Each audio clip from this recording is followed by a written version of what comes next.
وہ ہم سارے دنیا کے جھوٹ بولتے ہیں اور پھر ہم اپنے آپ کو مسلمان کہتے ہیں. یہ کوئی سچ بول رہا ہے اس ملک میں؟ مجھے بتائیں. یہ جیتے ہوئے ہیں جو نواز شریف بیٹھا ہوا ہے, ڈاکٹر یاسمین سے ہارا ہوا ہے, شہباز شریف جیتا ہوا ہے, یہ خواجہ آصف جو ہے ریحانہ ڈار سے جیتا ہوا ہے. یہ ایک نام لے لو, میں تو یہیں سے الیکٹ ہوا ہوں نا. میرے تو مخالف سعد رفیق نے خود مجھے اپنی شکست تسلیم کرتے ہوئے کر دی تھی اس رات, شکست تسلیم کرتے مبارکباد دی. تو میں نے اس کو کہا میرے قریب والا حلقہ ہی ہے نواز شریف شہباز شریف کا. میں نے کہا یار تیری بڑی مہربانی, تو نے اچھی ایک ریت ڈالی ہے سیاست میں, یہی شائستگی ہونی چاہیے. لیکن اپنے بڑوں کو بھی ذرا سمجھا دے جو کہتے تھے ووٹ کو عزت دو, ووٹ کو عزت دو. کیا یہ ووٹ کو عزت دینا ہے کہ ہارنے کے باوجود آپ جو ہے دبنگ سے جو ہے جیتنے کا ڈرامہ کر کے تو پرائم منسٹر بنے؟ سر آپ کو لگتا ہے نواز شریف صاحب حلقہ 130 سے ہار گئے؟ اتنا بڑا نام 1000% ہارا ہے سر. اور شور سے بھی زیادہ شور. سر یاسمین راشد صاحبہ تو اپنی کمپین نہیں کر سکی. دوسری طرف میں نے کیمپین کی تھی خواجہ سعد رفیق کے مقابلے میں. میرا تو بینر بھی نہیں اگلوں نے لگنے دیا تھا. او بھائی یہ خان کیا جو ہے صرف جادو نہیں تھا. خان کا اس وقت جو ہے میسمرائز کرتا ہے, خان لوگوں کے دلوں کی دھڑکن بنا ہوا ہے عمران خان. آج کروا لو. لیکن یہی نہیں ہے, بغض معاویہ بھی ساتھ تھا. میں جب کیمپین کی اجازت نہیں تھی, ڈور ٹو ڈور کسی اس میں گئے نا گلی میں, تو اتنے بچے گلی گلی میں شور ہے مریم کے پاپا چور ہے, مریم کے پاپا چور. ان کے اوپر جو یہ چوری کا اور ڈاکے کا جو ان پہ الزام لگا ہوا ہے نا, وہ لوگوں کے اتنے بچوں کے ذہنوں میں بھی جو ہے وہ رس گھول رہا ہے. اور یہی آگے فیوچر جوان ہو کر جائیں گے. یہ نفرت کا بھی ہے, حب علی کا. وہ آپ پاکستان کے ریناؤنڈ لائر ہیں, آپ کے جس طرح ڈاکٹر پیشنٹ دیکھتے ہی بتا دیتا ہے کہ یہ بیمار ہے یا نہیں. میں آج آپ سے ایک سوال کرتا ہوں. دیکھیں ہم نے اللہ کو جان دینی ہے. نواز شریف صاحب کو ایک دفعہ ہم اگر تصور ان کا کریں, شہباز شریف صاحب کا کریں, حمزہ صاحب کا کریں, آپی مریم کا کریں, کیا یہ کہیں سے چور لگتے ہیں؟ یہ ڈکیت ہیں.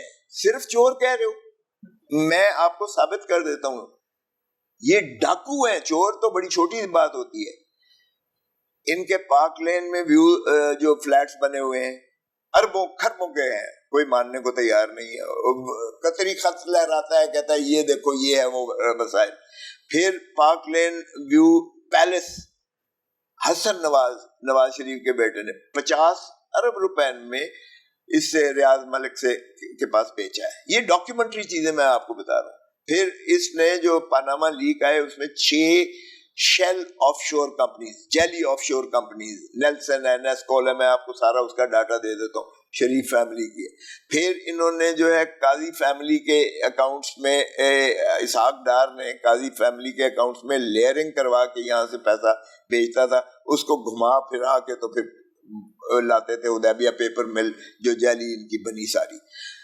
میرے پاس ان کے اتنے, یعنی یہ دبئی لیکس جو ابھی آئی ہے اس میں جو ہمارے ڈپٹی پرائم منسٹر ہیں سمدھی صاحب جو ہیں, ان کے اور فورن منسٹر بھی ہیں ماشاءاللہ, ان کے اسکائی اسکریپر جو ہے ہیوج قسم کی ان کی عمارات ہیں, اور لیموز کے ان کے بیٹوں کی ایک پوری بریگیڈ لیموزینز کی گاڑیوں کی ہے ان کے پاس. سر ایک اکاؤنٹنٹ اگر اپنی ٹیکنیکلٹیز سے, اپنی دماغ سے, اپنی محنت سے, ٹھیک ہے ان کے والد صاحب اندرون شہر میں ہمارے ہمسائے تھے میرے بڑوں کے, سائیکل کا پنچر لگاتے تھے. چلیں وہ تو آپ کہہ رہے ہیں, میں نہیں کہہ رہا, ساری دنیا کو پتا ہے. اگر انہوں نے چلے گراؤنڈ سے ترقی کی, محنت کی, شبانہ روز کام کیا. یہ اگر لوہار 150 روپے کی مزدوری لینے والا اگر کھرب پتی آپ کا بن سکتا ہے اور اس وقت اس کے بچے پرائم منسٹر ہیں, تو اچھی بات ہے, فخر کی بات ہے. تو اسحاق ڈار صاحب کو بھی آپ جائز طریقے سے یہ بنا کے دکھا دو. اگر لوٹ مار نہ کرنی ہو تو تم جائز طریقے سے کوئی بنا کے اتنا یہ دکھا دیں, اس طرح کا امپائر. لیکن سر کرپشن تو بھی ہر سیاسی جماعت میں ہے. یہ تو کوئی جسٹیفیکیشن نہیں, یہ تو کوئی جواز نہیں ہے, یہ تو کوئی جواز نہیں. جس پیپلز پارٹی سے آپ کا تعلق رہا وہاں بھی کرپشن کے الزامات میرے اوپر تو نہیں, آپ پہ نہیں. کیوں نہیں لگا؟ آپ میں نے تو کہا کہ اللہ نے آپ کو ایک عزت دی ہے. میں نے نہیں, دیکھیں میں نے تو عبادت سمجھ کے وکالت بھی کی ہے, سیاست بھی عبادت سمجھ کے کی ہے.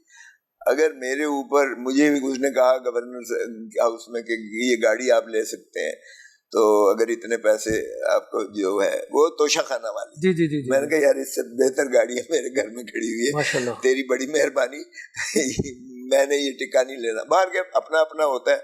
میں نے ورنہ میں بھی توشہ خانہ بھگت رہا ہوتا, آج اتنا کھل کے آپ کے سامنے بول نہ رہا ہوتا, اور نہ ہی اچھا آدمی ہمیشہ بلنٹ ہوتا ہے. اچھا سر, یہ آواز خواجہ آصف صاحب نے بھی کہا اور نون لیگ کی طرف سے, پی ٹی آئی کی طرف سے آواز آ رہی ہے کہ خدا نہ خواستہ, اللہ نہ کرے ایسا ہو, ہم جمہوری لوگ ہیں, اکتوبر نومبر دسمبر میں کانسٹیٹیوشنل میلٹ ڈاؤن ہو سکتا ہے, اس کی پاسبلٹی کو رول آؤٹ نہیں کیا جا سکتا.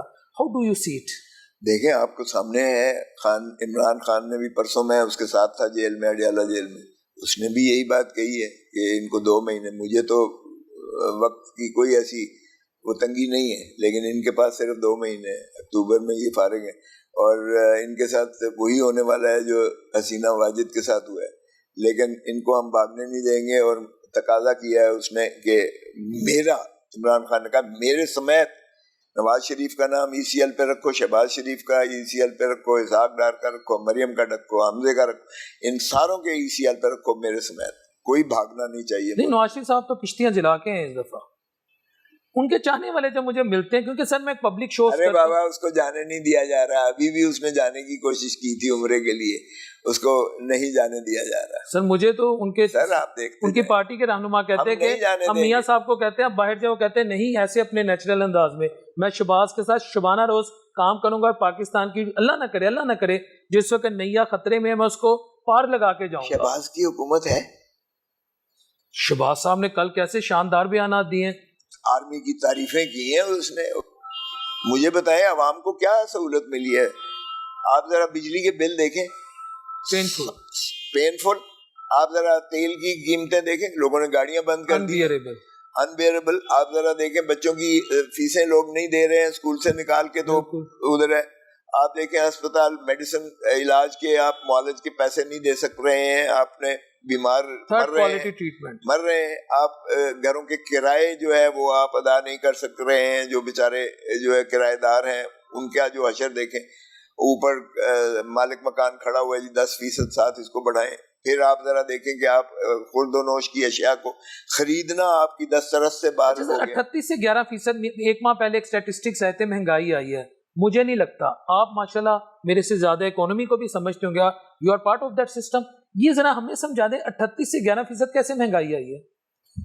یہ جھوٹ بولتے ہیں یار, یہ فگریٹو جگلری ہے, یہ ہیر پھیر ہے, جو الفاظ کا ہیر پھیر ہے جس پر یہ کھیلتے ہیں. کمی تب آپ کو ہوگی جب آپ کو سہولت محسوس ہوگی, جب عام آدمی سمجھے گا کہ ہاں میرا اس میں اگر میری ₹1,00,000 تنخواہ ہے تو 25,000 30,000 میں کرایہ بھی دے رہا ہوں, 10-15,000 بجلی کا بل بھی دے رہا ہوں, بچوں کی 10-15,000 فیسیں بھی دے رہا ہوں, یہ جو ہے کچن کا بھی 10-15,000 دے رہا ہوں, ملازم ہے جو 2-4 اس کا بھی 10. یہ ذرا حساب کر کے دکھا دو, ₹1,00,000 میں چیکا نکل جاتی ہے, یقین کرو. تو پھر مجھے بتائیں کہ کہاں سے انفلیشن, افراط زر کہاں سے کم ہو گئی ہے کہ آپ یہ سبز باغ جو دکھا رہے ہیں یہ موصوف حکومت والے